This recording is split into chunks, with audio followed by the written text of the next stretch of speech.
YouTube, the Los Angeles Clippers have had a extremely active 2024 NBA offseason, and I think that's an understatement, okay? First of all, you actually end up losing one of the best players in the league, and that is Paul George to my Philadelphia 76ers, and you do kind of on a minor scale a roster overhaul in replacement of Paul George and add a ton of depth. It is clear for the Clippers that the plan is to build around Kawhi Leonard and James Harden, and that is exactly what the Clippers did. They bulked up big time on their role players this offseason, and they are absolutely loaded for 2025 with solid depth pieces that we're going to talk about in this video. In this video, I want to do an entire deep dive on the Clippers 2024 offseason, so that includes every offseason move they've made, as well as a deep dive on their entire roster. We're going to be going through player by player, and I'm going to explain a take that might be super hot throughout this video, and that is that I'm not sure the Clippers really got worse this offseason. What the hell is even that? And I know a lot of people are going to say that's crazy, D-Have. You look at their roster and, you know, they were a big three and now they're a big two with a bunch of role players. Kawhi Leonard can't stay healthy. How did they possibly not get worse losing Paul George for nothing? That's what I'm going to explain throughout this video. Again, it might be a hot take, but I truly believe that the Clippers technically did not lose Paul George for nothing, because you actually, with losing that contract value, are able to sign a ton of valuable pieces to replace him. And that's what we're going to get into in this Los Angeles Clippers deep dive, folks. Make sure you guys stick around for this one. It's gonna be a banger. Let's get into it, folks.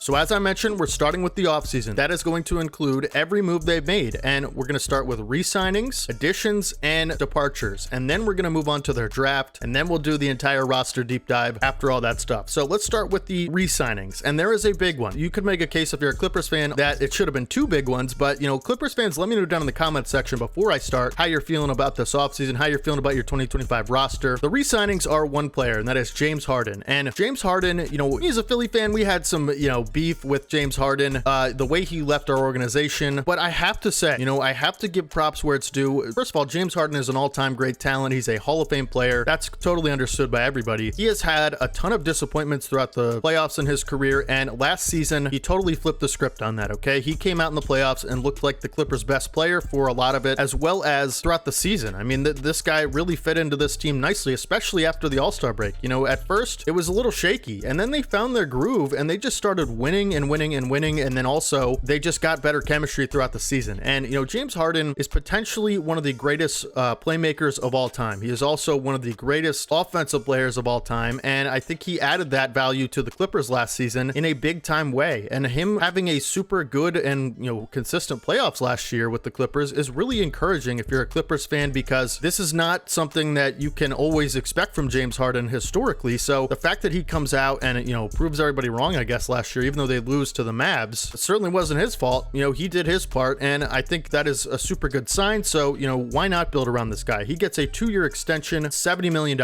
So, you know, James Harden is here to stay for the Clippers, clearly a focal point of them, you know, trading for him. He is going to be there long term. Again, we'll get into all the players and, you know, my deep dive on them later, but that is the re-signings. For the additions, you poached two of my 76ers players, and the biggest one, I think, you know, one of the ones I really wanted to keep was Nicolas Batum, because he had an incredible season with the Sixers. You know, Nick Batum is an older player, obviously, and if you look at just his raw stats, like his points, rebounds, assists, you know, all that, it really does not do his game justice. He was so incredibly valuable for my Sixers last season, and he is the type of guy that can slide into any lineup and fit seamlessly because of his skill set. Nick Batum, at his age, doesn't matter how old he is one of the more reliable role players in the league, and here is his skills. He's a quick trigger catch and shoot guy, maybe the quickest release on a catch and shoot you could find in the league, and he knocks him down at a high percentage. He is a versatile defender, okay? He can guard multiple positions pretty consistently. You know, he's not going to be a defensive blocks or steals machine, right? He's not necessarily a great athlete at this point in his career, but he's always in good positions, and he plays super well at off the ball defense on smaller players. So guard ball denial, he's really good at that. So he can travel with guards off the ball. He can one-on-one defend power forwards, small forwards. He's just a solid, reliable defender that can add a lot of versatility and effort to that end of the floor. And then also the passing, you know, he is a great passer for a power forward. You can do a lot of things with, you know, putting him in certain positions to be able to pass the ball, you know, to big men, to entry passes, right? Like, he's great at all those little things. So I think Nick Batum is going to add, you know, obviously Clippers fans already know this. He's spent a lot of time with the Clippers, including, you know, last season at the beginning. So this is probably your starting power forward, in my opinion. We'll have to see how it works out. You know, there's a lot of depth we'll get to, but I don't know how you don't like this signing for the Clippers. This is an absolute W. Get him cheap too. It was a 2-year, I believe, $9 million deal. So I just can't say enough about good things about Nick Batum. I'm going to miss him on my Sixers. I'm sure Clippers fans already know all this stuff. Derrick Jones Jr. maybe being the biggest free agent addition of this team. Again, with all this Paul George contract money, you're able to get a ton of good players. Derrick Jones Jr., had a finals run with the Mavs last season, basically becoming a reliable starting caliber wing in this league. He is a off the charts athlete, right? His lob finishing ability is second to none. His transition dunking, it's crazy, right? He's a leaper and he's a quick, good athlete, but his defense is pretty versatile. He is probably was the best wing defender and perimeter defender for the Mavericks last season, and he has added a consistent 3-ball to his game. We saw him shoot poorly in the finals, but that's only a couple games, and this is a big addition for the Clippers, bolstering their perimeter defense and wing versatility. Last year, I think the biggest flaw with this roster was their depth, and adding a guy like Derrick Jones Jr., I think he's just a solid two-way player, and I think adds a lot of juice and athleticism for this team, which was another thing they lacked big time last season, as they're a much older team. But that changes a little bit throughout this offseason. They add some youth, some I guess fresh legs, right? And Derrick Jones Jr. probably being the best of the bunch alongside guys like Nick Batum. So great signing there, and he actually ends up getting a 3-year deal. Kevin Porter Jr., we have to talk about this. This is one of the more interesting signings of the entire offseason.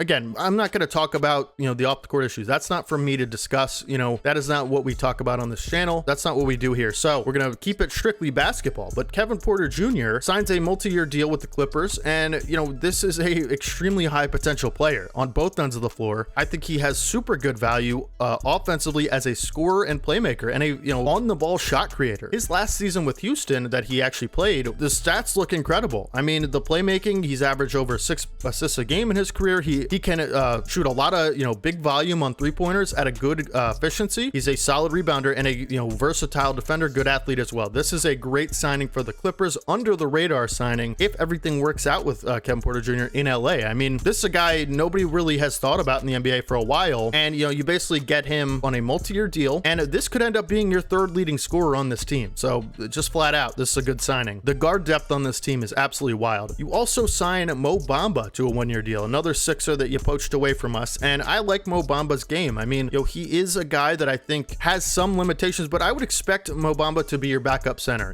His skill set is super good if he can put it all together. I mean, last season with the Sixers, he was the 3rd string center. When Joel Embiid went down, he stepped up to be a starter at times and a 2nd string guy. And Mo Bamba is always going to be a good weak side shot blocker. He is super long and a good athlete from the center position. His mobility is solid, and I think his skill set as a floor spacer on the offensive end. This is a different type of center than the Clippers have. He is going to be a good pairing with James Harden because lob finishing, number 1, and number 2, the ability to pick and pop, and he is an exceptional 3-point shooter for a center. I mean, his percentages are insane. Mo Bamba, I just think, is a good fit for the Clippers. His limitations, in my opinion, are sometimes he just lacks the feel for the game and can be out of place defensively a lot of times. But if he can just work on that a little bit, this is a really quality backup 5 with the skill set that he already has, if he can work on some of those deficiencies. So again, a different type of center than the Clippers have, and I think one that shoots the 3 exceptionally well is going to make a great pairing with James Harden. As we know throughout James Harden's career, the centers that work best with him are rim running guys that can defend the rim and also finish lobs. Those pick and rolls are going to be fun to watch for sure. You also add Chris Dunn, from the Utah Jazz as a part of that Russell Westbrook trade, which we'll get into in a little bit. But Chris Dunn, another guard on this team that is capable of multiple things. This is a good playmaker. He has improved throughout his career as a scorer, and he is a super solid perimeter defender. That's the thing about Chris Dunn I like most, and I think why he's a good fit, potentially off the bench next to a guy like James Harden, next to a guy like Norman Powell off the bench, to complement those guys with perimeter defense. Chris Dunn is, maybe one of the better defenders of the bunch. So I think a good move in acquiring him for a guy like Russell Westbrook. And, that is the additions: Mo Bamba, Nick Batum, Chris Dunn, Derrick Jones Jr., and Kevin Porter Jr. Okay. Now we talk about the departures. We've talked about Paul George, how it affects them. Obviously, you're losing your 2nd leading scorer, your dynamic two-way player, your dynamic floor spacing shooter who can play off the ball extremely well next to guys like Kawhi and Harden. But as I mentioned, and as we're going to talk about, you replace him with a ton of fresh legs and young talent, and adding guys like Batum and Derrick Jones Jr. on the wing is really good value. So yes, you lose Paul George, but you also address the biggest weakness on this team even last season, which was youth, athleticism, and bench depth. Okay, so the Clippers had a super short rotation last year, and that changes significantly. Now you're gonna have players fighting for minutes instead of having only 6 or 7 guys you can trust at any given time. So absolute big loss, no question about it. But they're going in a different direction with the roster. It's not as simple as just losing Paul George for nothing. It is more complicated, and I think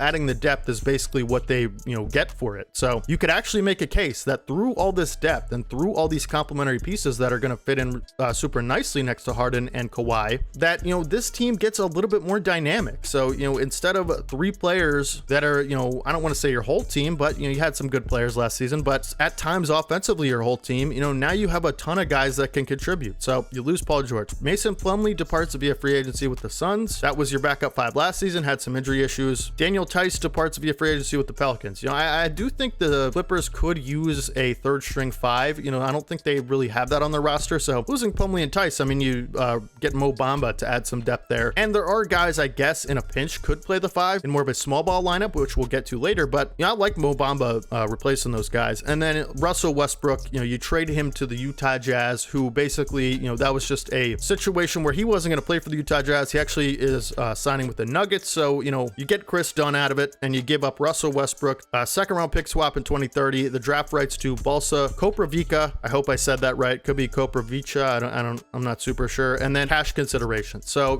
Russell Westbrook and Chris Dunn, basically you're swapping those 2 out. And I think Chris Dunn might add a little bit more stability than Russell Westbrook, although Russell Westbrook can add higher upside. But I think Chris Dunn makes a lot of sense for this team. I think it's a good trade for the Clippers. And it was clear that Westbrook wasn't super interested in playing with the Clippers anymore. So, getting a quality depth piece at guard for him is a good deal. Even giving up that 2nd round pick, not a huge loss. So those are all of the offseason moves. As far as the re-signings, additions, and departures, I can't really talk too much about all the individual players and how they fit because we're going to do that in the roster deep dive. But overall, we'll talk about the draft in a second, but overall, quick summary, you lose Paul George, you're probably your 2nd best player on the team. But I think overall, everyone says you lose Paul George, but for nothing, right? But I disagree. I think it's a little bit more complicated because with the Paul George money that you don't have to pay anymore, you bring in like 5 role players that can, play next season. So it's a really good deal if you really think about it. So again, we'll get into that in a second. As far as the 2024 NBA draft for the Clippers, they actually get out of it, did not have a 1st round pick. And in the 2nd round, you select Cam Christie, the younger brother of Max Christie for the Los Angeles Lakers, just signed a big extension.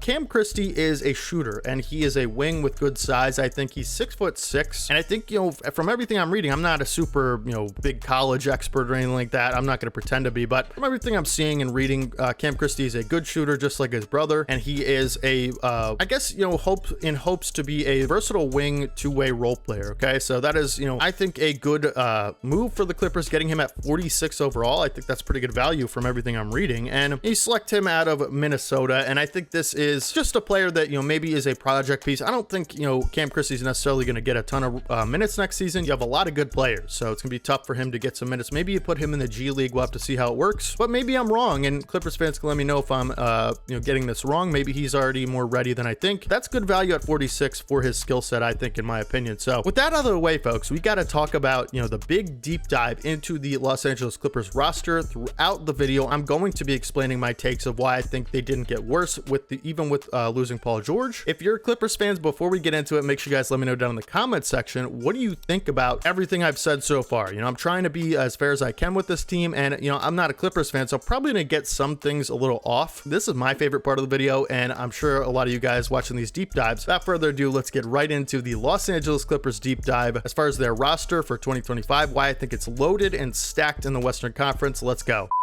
So, clearly we're going to have to start with the claw, the franchise player who you gave a big time extension to, and that is Kawhi Leonard. And there are a lot of things to say about Kawhi Leonard's season last year, and I think mostly positive. I would say overwhelmingly positive. A lot of people talk about Kawhi Leonard's injuries. Of course, it's an issue that has to be discussed, but I think it's the only thing people talk about sometimes, and people don't realize that Kawhi Leonard actually had one of his best seasons in his career last year, particularly offensively. I mean, Kawhi Leonard was about an inch away from having a 50-40-90 season on extremely high volume. And, at 24 points a game, 6 rebounds, 4 assists on nearly 53% from the field, 42% from 3-on-5 attempts, and 89 or 88% from the line. Without like Luka and Shea and Jokic having the seasons they did, those are MVP quality numbers, okay? He also had one of the more healthy seasons he's had in a while, and that is, 68 games played in the regular season. That is something that we haven't seen from Kawhi in a very long time, and that is actually by far the most amount of games he's played in a season with the Clippers. Now, I understand the concern. He did not actually finish the season in the playoffs once again. Of course, that's a concern. There has been multiple concerns, him leaving the U.S. Olympic team with the knee issue, and that could just be a situation where he feels like, he'd rather just get his body and his knee right for the regular season, and for the Clippers upcoming season, he's going to have a prominent role. I think losing Paul George is going to add a little bit more weight to his offensive responsibilities, but maybe it could be a situation where you put James Harden in more of a prominent role there. Listen, I believe in Kawhi Leonard's ability to stay healthy next season. He showed that last season it was possible, and unfortunately, you get some bad luck right before the playoffs. People have said, and Clippers fans, let me know down in the comment section if this is true, okay? I don't want to spend the whole video on this. I'm sure you guys are extremely sick of hearing about the injuries, okay? I want to put a more positive spin on Kawhi Leonard because I think he's just that great of a player. I don't think people are talking about that enough. But last thing I'll say about it, let me know down in the comment section. I've heard through, multiple, things that the reason Kawhi Leonard's knee is such an issue is that his surgery was really bad when he had it. So if you have a bad ACL surgery, it's going to affect, the rest of your career. So nowadays, we know with the sports science, the ACL surgeries have been so good. And actually, a lot of times you see where when players get the ACL surgery, their knee is actually stronger than it was before. Apparently, that's not what happened with Kawhi Leonard, and the surgery was just really bad. So let me know if that's true, because that would make a lot of sense to me of why the knee is such a big issue still in his career, even after a couple seasons. Now, obviously, I can't do the video without talking about this, so I'm gonna have to, but I really want to talk about more positive stuff. But the thing is, there is a big if with the Clippers, and the big if is that if Kawhi Leonard, is healthy for a playoff run, they can probably beat anyone in the West. But that's the if, okay? And if that is true, I truly believe that they could be a Western Conference Finals team, and if you could be a Western Conference Finals team, you can clearly make it to the finals. So I believe that. I actually think this team is good enough for all of that. If Kawhi Leonard is healthy for the entirety of the season and postseason, that's how great their ceiling is, but it is a big if. And this team clearly only goes as high as Kawhi takes them, and that's what we'll just have to see about the next season. But I don't want Clippers fans to be so discouraged that they, completely go numb to their seasons, because I can imagine as a Clippers fan, I have a very similar thing as a Sixers fan. Joel Embiid is never healthy for the playoffs, and that's the biggest if for us every season. If Joel can, have a healthy playoff run for the first time in his career, if we can get lucky and have that, then the Sixers can make the finals, whatever. I feel for you guys, because a lot of times it can just totally ruin your hope and discourage your entire, faith in your team to do anything good, even though they have star talent. And I don't want you guys to feel like that, because I feel like, for one, I just don't think it's really that type of situation. I think there is obviously a possibility that he's ready for the playoffs next season. He showed a lot of improvement last year, and it seems like the Clippers have found a decent balance between the severe load management and what they did last year, which was just letting them play through it. And again, this is obviously the biggest question mark with the Clippers, just like it is for my Sixers, right? Can your best player be healthy for the playoffs? But there's just still plenty to love about this team, and I don't think it's something to worry about until we get to that situation, because you can't really control that, and he can't control that. So my advice to Clippers fans would just be hang in there and don't really think about it too much until you have to, okay? Because otherwise you're not going to enjoy the entire season if you have that looming thing, down the road that you just can't worry about right now. It's in the future. So enjoy the season, and let's knock on wood, Clippers fans, he can stay healthy for a playoff run for you guys. I definitely want to see that, man. Playoff Kawhi is a different breed, and I want to see that return to the Western Conference. But nonetheless, Kawhi Leonard, when he is healthy, still a top 10 talent in the league, especially offensively last season. He is about as dominant as it gets and about as efficient as it gets on so many areas of the floor. And that is the most encouraging thing, that even through the injury and stuff, he is still at that level, and maybe even better last season efficiency wise. And than he's ever been. And I think playing with James Harden is a big factor in that, because James Harden's setting him up for a lot of these things. And James Harden, again, I don't have anything bad to say about his season last year.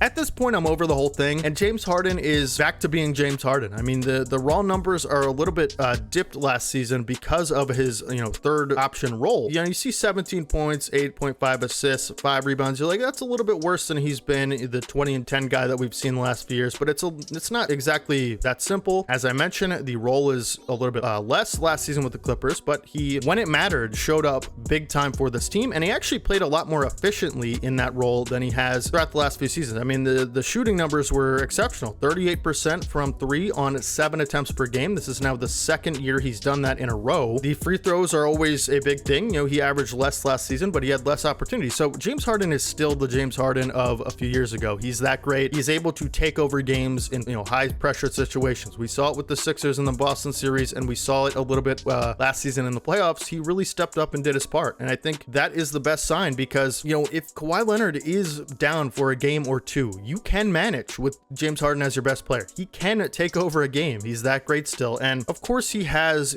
some of the things that we've talked about, his flaws. His heliocentric style, right? It's not necessarily the best way to run an offense throughout a successful playoff run, but you saw a little bit different of a system last year with Coach Tyron Lue and James Harden, where that wasn't necessarily the case. He wasn't as ball dominant as we've seen. He was willing to shoot those catch and shoot threes. He was willing to play off the ball a little bit more, and I think that is a good sign, and it actually helped the Clippers a ton. But just the fact that he actually showed a strong playoff series, I think, is a good deal for you guys. And him being on that two-year extension, despite all of the negative stuff everyone says about James Harden, again, this is one of the most reliable players in the league as far as whether or not he'll show up like physically to the games. He is actually kind of an Iron Man underratedly throughout his career, and last year played 72 games. I know he's 34 years old, but he's still showing the ability to have health not be an issue, and I think that's something the Clippers really need out of a star player after going through what happened with Paul George and Kawhi Leonard missing all those games. So those are your two stars, and now we have to talk about who are the third and fourth options on this team going to be offensively scoring wise. When we talked about Kevin Porter Jr. potentially sliding into one of those roles, and I don't think that's a thing that you can necessarily rule out for Kevin Porter Jr. At his height of the Houston Rockets, Kevin Porter Jr. was basically one of the top options on that team. I mean, in 2023 alone, he played 59 games and he averaged 19 points per game on solid efficiency. 44% from the field from a guard that takes that many shots isn't necessarily terrible. It's actually kind of similar to James Harden, and 37% from 3 on 6 attempts per game. He gets to the line super well, and he playmakes at a high rate, 6 assists per game. This is a guy that actually kind of has a similar offensive style to James Harden, and I think the veteran leadership from Harden could provide useful for Porter Jr. for years to come. So it basically means that, if you make Kevin Porter Jr. your 6-man, which is what I would predict, he is probably going to be the James Harden replacement every time you make a substitution in that regard. So, James Harden comes out, Kevin Porter Jr. comes in, and you still have super high value point guard play from the scoring and assist department. So he could be that guy that comes in off the bench. Look for Kevin Porter Jr. to be in the 6-man of the year conversation next season. I don't expect him to start, and I think he's the first guard off the bench, no question about it. As far as another, capable self-creation scorer, you have Norman Powell, who, I love Norman Powell because if you really look at the numbers here last year, he was phenomenal in his kind of 6-man role. He's another guy that I think maybe you put him in the starting lineup. We'll have to talk about that in a second, but he was so efficient last season. You could see 14 points a game. You say, okay, that's nothing too crazy, right? But when you look at the efficiency, 49% from the field, 33.5% from 3 on 5 attempts per game. And a lot of these threes are difficult threes. These aren't catch and shoots. These are pull-ups, 30 feet away. These are latent shot clock, deep bombs. And that's what you're getting from Norman Powell. Okay. He's a competitor, and I love his clutchness. His ability to create his own shot is going to provide so useful. I think he could be the 3rd or 4th leading scorer on this team. He's certainly capable of it. That might be the biggest weakness of the Clippers on paper, is their 3rd, shot creator. Okay. A guy that can, create for themselves and average a high efficiency. Kevin Porter Jr. and Norman Powell for me are certainly the 2 most capable. We'll just have to see if either of those guys can be a capable number 3, or maybe it's more of a committee type of thing, which I think, in a James Harden style offense, it probably will be. I think you'll see similar things from James Harden next season. As far as the offensive system goes that you've seen throughout his career, it'll be a little bit different than last year, I think, because of the loss of Paul George, you're going to have to rely on Harden a lot more. So look for, Harden's production to massively increase and, more of a committee, third option committee type of thing with guys like Kevin Porter Jr. and Norman Powell. We've talked about Derrick Jones Jr. Just considering what his position is, you could technically play Kawhi Leonard at the 4 and Derrick Jones Jr. at the 3. That's something I could easily see happening. It's kind of similar to what happened last year with Paul George. It's basically like you replace Paul George's defensive value with Derrick Jones Jr. and that actually kind of makes sense to me. But if not, he is probably the first wing off the bench, super talented and exceptional athlete. I think it actually would make sense. I think he starts. Now that I think about it, I think he's probably your starting 3 because of the athleticism that he supplies to the starting lineup. Like, let's say the starting lineup is something like James Harden, Terrance Mann, Derrick Jones Jr., Kawhi Leonard, and Zubac. I think that makes a lot of sense, given how Derrick Jones Jr. adds a lot of athleticism to that unit. That's something they were lacking last season. But again, Derrick Jones Jr. going to be one of your best perimeter defenders. He's going to give a ton of effort on that end, and he's going to be an absolute monster in the cutting and lob finishing game with James Harden. It's going to be fun to watch for sure, and can hit a consistent corner 3 now, which is big. Ivaca Zubac doesn't necessarily get the praise he deserves as your starting center. He is actually a really good one, and certainly a well above average center for me because of his consistency and good hands. And he's not necessarily going to be a superstar star caliber center who averages 20 and 10, but his consistency and his reliability offensively, actually really on both ends, is super nice. I mean, I don't think he's necessarily the best defender as a center, and a lot of people have said they wanted more of a defensive center for the Clippers, but I don't necessarily think he's a bad defender either. Clippers fans, let me know if that's correct. But Zubac is certainly one of the best players on this team. I mean, he adds a level of pick and roll threat with James Harden that you're just not going to see from anyone else on this team. I mean, him and James Harden developed a extremely good chemistry last year, and Zubac is a great pick and roll finisher, and he's a smart basketball IQ player that slides into this team super well alongside James Harden. He is a just reliable, solid guy across the board, in my opinion. Good rebounder, really good offensive rebounder, solid passer from the center position, is going to average a big time finishing rate around the rim, and he can shoot free throws pretty good for a big. So there's not much not to like about Zubac and his value with the Clippers. This is obviously your starting center and one of the better players on your team, no question. There's a ton of guards to get through because we're going to have to get through all of them, and that's one of the more interesting things I think Coach Tyron Lue is going to have to deal with is the guard rotation and the guard minutes, because clearly James Harden and Kevin Porter Jr. are going to get a ton of them, and Norman Powell, if you want to call him a guard, he's a 2 or a 3, so really more of a shooting guard. Terrance Mann is probably the best defensive guard of the bunch. I mean, this is a quality versatile defender, can guard 1 through 3, pretty decent catch and shoot guy as well, and we'll just have to see what kind of minutes guys like Terrance Mann, Kevin Porter Jr., Norman Powell, how they're going to split, because I think definitely KPJ is the backup point guard, but as far as the off-ball guard minutes, it's going to be interesting because there are like 4 that I count that could get quality minutes, and that's just not going to be possible, right? So, and also the backup point guards. I mean, Bones Hyland, who is a solid offensive point guard as well, hasn't really put together a ton of playmaking upside or defensive capabilities, and he's small, but I actually think there's a good chance by the end of the season and by the trade deadline in late February, you could see a situation where a lot of these young guards with potential, there's something in my eye and it's killing me. You could see a lot of these young guards like Bones Hyland, Jordan Miller, who we're going to talk about, and Terrance Mann, and they could be kind of packaged up alongside some other young talented pieces on this team for another scoring option, a high scoring option. That's something I wouldn't rule out. So Bones Hyland, a good offensive player, solid scorer, maybe a little bit inefficient, but he adds a level of instant offense to this team if he has a role next season. I kind of think it doesn't look good for his role if you are signing Kevin Porter Jr. That's probably a very upgraded version on Bones, but I do like Bones, and he's a local guy to me, so we love Bones on this channel. But again, Coach Lue's got his work cut out for him with these guards. Terrance Mann, again, probably the best defender of the bunch, most versatile for sure, works super well next to Harden as a guy that competes defensively and guard 1 through 3. That's probably your starting 2 guard, unless you want a more offensive approach if you're going to start Derrick Jones, because you can't just have Kawhi. Maybe you could say Kawhi and Harden are going to do all of the scoring in that starting lineup, along with Zubac, but Harden, Kawhi, and then a bunch of catch and shoot guys and Zubac, I actually don't hate that, to be honest with you, but the guard depth is out of control. Amir Coffey, another guard slash wing, is pretty good. He had a good year last year with the Clippers. He's a 3-and-D guy who shot it efficiently last year, 38% on 3 attempts per game. Just reliable guy that I think is a good, solid defender and good 3-and-D wing. Kris Dunn, another basically point guard. I'm not sure he's going to be great off the ball, so we'll have to see if he has a role next season, because KPJ, Harden, and now guys like Bones, Hyland, Kris Dunn. Yeah, I don't know. I don't know what to make of that. Jordan Miller, one of these standouts of the 2024 NBA Summer League.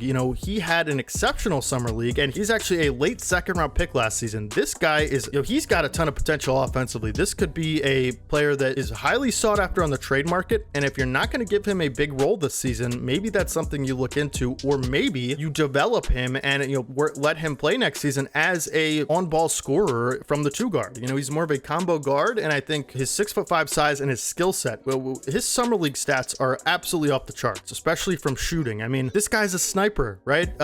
Jordan Miller averaged in the 2K25 Summer League 25 points per game on 55% from the field, on 60% from 3, and 80% from the line. Okay, also 4 rebounds and 2 assists, and about a steal and a half and a block per game. Those are like Summer League MVP numbers right there. I don't know how that guy doesn't get consideration for 2 guard minutes, or again, there's going to have to be some shakeup with a lot of these guards. You also have Cam Christie, who again, that's your draft pick this season. One of these guys isn't going to play. Probably 2 or 3 of them aren't going to play, and when it gets closer to the playoffs, and I'm just wondering who those are going to be, or maybe there's a package that we don't know about for a trade. As far as the wings, you actually do have solid wing and forward depth, bringing in Nick Batum, who we talked about his skill set. I won't get into it too much because we're going to be here all day at this point, but Nick Batum is such a quality player. He could start, or he could be your power forward off the bench. I probably expect him to be the power forward off the bench, but I think he will pair nicely with James Harden, and that's why I'm thinking DJJ might not start, because if you have Nick Batum and Kawhi Leonard next to each other, I think that makes a ton of sense, and I love the pairing with James Harden and Batum on the floor at the same time. But either way, Nick Batum's going to have a role on this team, no question about it. He is too good not to, and he's either the backup 4 or he's the starting 4, but probably the backup 4, because now that I think about it, DJJ got a big contract to come in and be that wing, so he probably will start, and I think he has the athleticism next to Harden and Kawhi is big. So we talked about Mo Bamba as well. I think he's clearly the backup center on this team, but if you wanted to get crazy with it and go like a 2018 Rocket style, you could actually throw PJ Tucker in there at the 5, or Nick Batum. Not a great option either of them, but PJ Tucker's still on the roster. Okay, I'm not sure he's going to play at all next season. Given the forward depth on this team, you sign Nick Batum, you could technically play Kawhi at the power forward, and another guy we're going to talk about in a second. PJ Tucker's probably not going to get a role on this team. I still think he's a good corner shooter, and I still think he's capable of all the dirty work, like setting screens for pin down screens for shooters, and tough quality offensive rebounds, and 50-50 balls, diving on the floor, and good individual one-on-one defense. But hey man, he's slow and he's 39, so I just don't know. Kobe Brown is one of the more high upside players on this team for me. Last season ended up working his way into the rotation. This was the 30th pick last season for you in the draft at the 2023 draft, and he ends up again playing 44 games played and has shown a lot of promise throughout the Summer League, and I think at times throughout the season last year that he is a quality 2-way player from that power forward, small forward position. Okay, he's got good athleticism, good defensive versatility, but honestly has like point forward traits to him. Like, I think he's a good passer and can handle the ball a little bit, and he's a strong guy. So I love Kobe Brown's potential, and I think he's probably the highest upside guy on this team, and could have a small role, or maybe a medium-sized role in this rotation. Maybe he could have a similar type of minute situation with Nick Batum, but I think Nick Batum's a little bit different of a player, more reliable. But that'll be good veteran leadership for Kobe Brown, because I think they do have a little bit similar skill sets, although Kobe Brown is a lot bigger and a better athlete. So look for Kobe Brown next season. He could be a wing off the bench, or a point forward playmaking upside off the bench. If he can improve his 3-point shooting to pair with a guy of that second unit like KPJ and stuff like that. So I think he could be your backup 4. I think Kawhi and DJJ are your 3s, and then Zubac, Bamba at the 5, Harden and KPJ at the 1, and then again the 2 guards are going to be stacked. I mean, there's a lot of guard depth on this team. So I basically just gave you guys like 12 or 10 players like right there that are all interesting and capable of earning minutes on a good team. Again, the guards particularly, that's what I'm most intrigued to see, what that rotation looks like early on in the season. A couple things: Harden, KP KPJ, Norman Powell. Those guys are getting big minutes, no question. From there, it goes to like, you know, Terrance Mann as well, same boat. From there, it goes to like your third string guys that, you know, are still pretty good. Chris Dunn, who you acquired in the Westbrook trade, right? Bones Hyland, probably gonna be the 12th man, maybe the odd man out on this front. Maybe get a second round pick for him, who knows? Amir Coffey, who is, you know, listed as a guard, but he's really more of a 2 or a 3, so technically he could be a guard, shooting guard kind of. And then Jordan Miller, who's the biggest question mark. Like, this guy is so talented not to have a role of some capacity, not to make the team. You know, are you gonna put him in the G League next season again, or are you planning on pooling these guards up and maybe offering a package for a backup, you know, quality backup 5-man or a third option as a scorer? You know, those are the things I think you could be looking at. Clippers fans, hopefully you guys enjoyed the video. Make sure you guys let me know down in the comment section what you think of the Clippers next season. Are they as good as I'm making them out to be? Is the Paul George loss, you know, bigger than I think? Because personally, I think when you replace Paul George with like 4 solid role players and you have a deep team like this, you know, with high level stars at the top, assuming, you know, just assuming for a second health isn't an issue, this team is capable of great things in the West. You know, I think they're a little bit too old and, you know, unreliable injury wise to maybe get like a top 4 seed, but they are certainly a playoff team.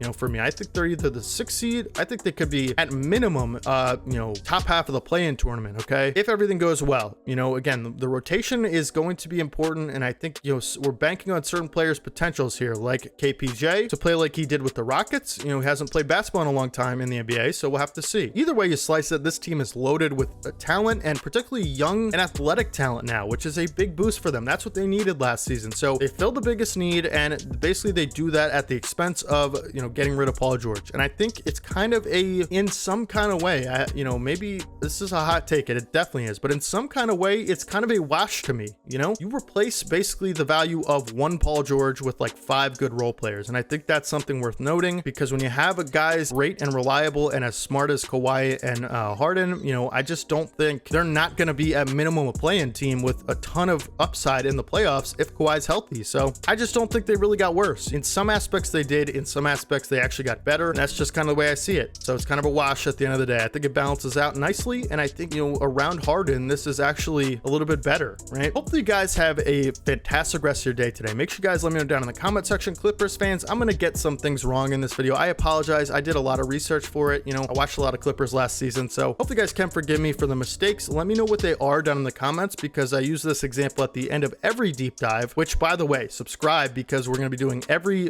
team in the NBA a deep dive just like this on by the end of the offseason. So all 30 teams are going to have a deep dive within the next few weeks. Okay, we've already covered 14, so make sure you guys, you know, there's a playlist on the channel. You can watch all the deep dives. They're just like this for every team. So there's a good chance we already did your favorite team, or we're about to do them. So Clippers fans, you know, I use this example. You know, I'm a Sixers fan. I watch every Sixers game. I know every detail of their offseason. I know everything going on with them at any given time. I'm not going to know all that same stuff for the Clippers, obviously, but you guys do. So if I mischaracterize something, if I made some, you know, big mistakes in this video, let me know. You know, I'm open to criticism, and that's actually how I get better as a creator. So please let me know if you can down in the comments. Other than that, I really hope I represented your team well in this video. You know, I think all the things I said, I truly believe. Okay, make sure you guys let me know if you agree or disagree with those takes and my assessments of the players and, you know, offseason. You also have a great coach in Tyron Lue, you know, super high level coach, probably top 5 or 10 in the league, and that helps a lot. So yeah, I didn't mention that, but I probably should have. Other than that, man, hopefully you guys subscribe to the channel, because like I said, deep dives every day on the channel, and, you know, I'm a passionate basketball fan. We're trying to grow this community into something great. Thank you guys for all the support as of late. We've been getting a ton of new subscribers, ton of likes on the videos, ton of comments, positive feedback, a little bit negative, but again, as long as it's constructive, man, I really appreciate it. You know, either way, I appreciate the feedback. So, you know, just thank you guys for all the support. You guys have been amazing, and we're trying to grow this community into something special. So make sure you guys be a part of it, man. I really care about this channel, and, you know, I work super hard on it every day. Uploads every day, deep dives every day. After the deep dive series, we're gonna be covering all kinds of stuff. You know, we're gonna branch out into different things, but the deep dives we're focused on right now, I love doing them. You guys seem to enjoy them, so thank you for all the support. And Clippers fans, you know, don't doom and gloom about Kawhi's injuries. I'm telling you, it's not worth it. Just enjoy the season, and if that time comes, you know, deal with it then. But there's no sense in writing your team off now and not enjoying the season because of it. You guys have great odds in the West, and I really like your team. So please stay up, and hopefully you guys do that. Stay positive, man. We're trying to add a positive spin on the NBA community. Too much toxicity and negativity going around as it is. I want to give everyone positivity throughout throughout their day. So this is a place you can come every day, and